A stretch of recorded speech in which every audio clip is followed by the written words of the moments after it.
Discuss about powers and functions of Lok Sabha and Rajya Sabha. देखिएगा आज अपन लोकसभा और राज्यसभा के जो पावर्स एंड फंक्शंस की बात करेंगे, दोनों को अलग अलग पढ़ेंगे, लोकसभा राज्यसभा।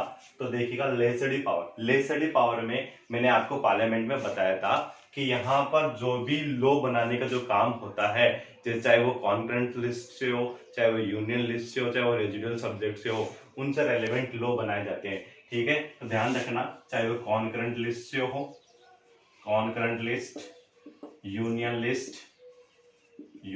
लिस्ट, चाहे वो रेजिडुअल सब्जेक्ट, इनसे रेलेवेंट लॉ बनाए जाते हैं। तो इक्वल पावर होती है लोकसभा और राज्यसभा के पास में। अब बात करते हैं फाइनेंशियल पावर। तो देखिएगा फाइनेंशियल पावर यहाँ पर लोकसभा के पास में ज्यादा होती है। ध्यान रखना, लोकसभा के पास में जो फाइनेंशियल पावर होती है वो ज्यादा होती है। देखिएगा बजट जो पास होता है वो लोकसभा में ही होता है। ठीक है, और मनी बिल भी लोकसभा में इंट्रोड्यूस किए जाते हैं। और देखिए जो मनी बिल से रेलेवेंट राज्यसभा के पास में भेजा तो जाता है। राज्यसभा ऐसे बिल को केवल और केवल 14 दिन तक होल्ड रख सकता है। ठीक है, और उसे वापस भी भेज सकता है कोई सजेशन के साथ। तो यहाँ पर लोकसभा की मर्जी होती है, ऐसे सजेशन को लोकसभा मान भी सकती है और नहीं भी माने। फिर देखिएगा powers of control on the executive. देखिए एग्जीक्यूटिव पे कंट्रोल, यहां पर भी लोकसभा के पास में ये पावर ज्यादा होती है राज्यसभा से। तो लोकसभा के पास में यहाँ पर पावर ज्यादा कैसे होती है, देखिएगा एग्जीक्यूटिव में काउंसिल ऑफ मिनिस्टर जब तक रह सकते हैं अपनी पोस्ट पे, तब तक की लोकसभा के मेंबर चाहते हैं, यानी लोकसभा के मेंबर अगर सपोर्ट कर रहे हैं इन जो काउंसिल ऑफ मिनिस्टर्स को, तब तक वो अपनी पोस्ट पे रह सकते हैं। तो राज्यसभा के मेंबर्स क्या कर सकते हैं, राज्यसभा के मेंबर्स इनसे काउंटर क्वेश्चन पूछ सकते हैं, इनको क्रिटिसाइज कर सकते हैं। ठीक है, लेकिन इसे हटा नहीं सकते। इसका मतलब ये पावर है ये किसके पास में होती है, लोकसभा के पास में होती है। लोकसभा के जो मेंबर्स है इसे रिमूव कर सकते हैं, यानी जो एग्जीक्यूटिव में जो काउंसिल ऑफ मिनिस्टर होते हैं इनको रिमूव कर सकते हैं। ध्यान रखना, तो रिमूव करने की पावर लोकसभा के पास में है, राज्यसभा के पास में नहीं है। तो राज्यसभा क्या कर सकती है, ओनली क्वेश्चन पूछ सकती है, काउंटर क्वेश्चन पूछ सकती है, या इनको क्रिटिसाइज कर सकती है, लेकिन इनको रिमूव नहीं कर सकती है। अब बात करते हैं powers related to constitution amendment. देखिए हमने जो संविधान में जो भी अमेंडमेंट करने हैं, सुधार करने हैं, ठीक है, तो उन सुधार से रेलेवेंट जो पावर होती है वो लोकसभा और राज्यसभा के पास में इक्वल होती है, चाहे वो लोकसभा हो चाहे वो राज्यसभा हो। तो यहाँ पर जो भी अमेंडमेंट जो लेकर आते हैं, जो भी अमेंडमेंट बिल होता है वो लोकसभा और राज्यसभा में पेश होते हैं, और दोनों के पास में इक्वल राइट होता है इसे पास करने का। ठीक है, अब तो अब हम 5th पॉइंट में देखते हैं इलेक्टोरल पावर कि इलेक्ट करने का राइट है। लोकसभा और राज्यसभा के दोनों के मेंबर को होता है। इन किस किस को इलेक्ट कर सकते हैं, प्रेसिडेंट को इलेक्ट किया जा सकता है, वाइस प्रेसिडेंट को। मैंने आपको पिछले वीडियो में बताया भी था कि प्रेसिडेंट को इलेक्टेड मेंबर ही इलेक्ट करते हैं। इलेक्टेड मेंबर, ध्यान रखना, लोकसभा और राज्यसभा के इलेक्टेड मेंबर ही इलेक्ट कर सकते हैं। हाँ, वाइस प्रेसिडेंट को लोकसभा राज्यसभा के दोनों इलेक्टेड हो या जो नॉमिनेटेड मेंबर होते हैं वो सारे मेंबर्स इनको इलेक्ट कर सकते हैं। फिर अपन बात करते हैं मिसलेनियस पावर में। देखिएगा मिसलेनियस पावर में सबसे पहले बात करते हैं इम्पीचमेंट का।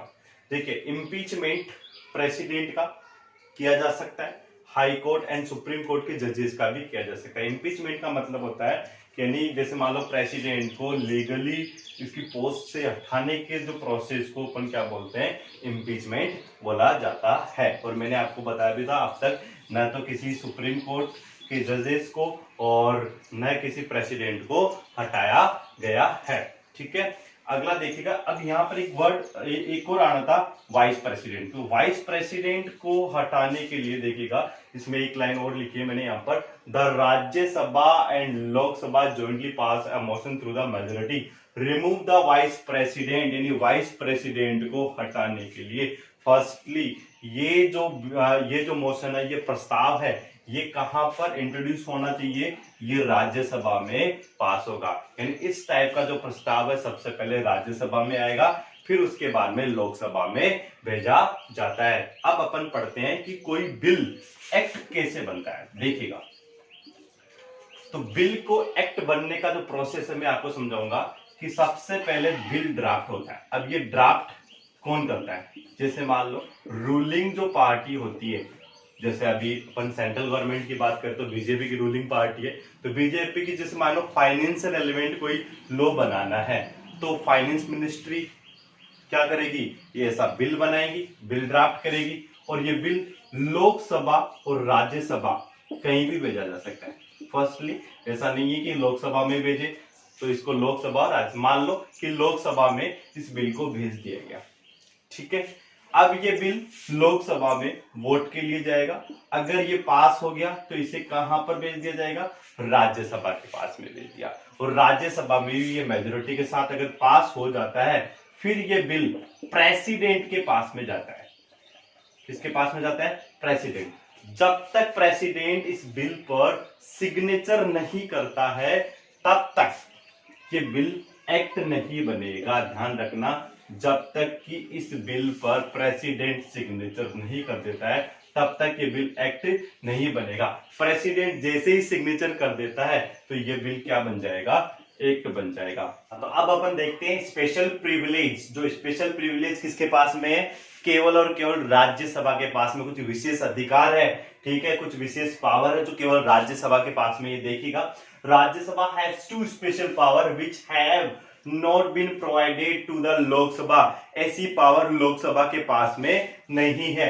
देखिएगा कौन कौन सी दो पावर है जो राज्यसभा के पास में, लोकसभा के पास में नहीं है। फर्स्ट देखिएगा आर्टिकल 249 और सेकंड है आर्टिकल 312। तो ध्यान रखना 249 क्या है, अगर कोई सब्जेक्ट स्टेट लिस्ट में है, ध्यान रखना कोई सब्जेक्ट स्टेट लिस्ट में है, उस स्टेट लिस्ट के सब्जेक्ट को नेशनल इंपॉर्टेंस के लिए, किसके लिए, नेशनल इंपॉर्टेंस के लिए उसको यूनियन लिस्ट में इंक्लूड कर उसमें लॉ बना देना। तो यानी ये काम किसका होगा, केवल और केवल राज्यसभा का। यानी देखो, यूनियन लिस्ट पर कोई लॉ बनाना है तो वो किसका काम होता है, सेंट्रल गवर्नमेंट का।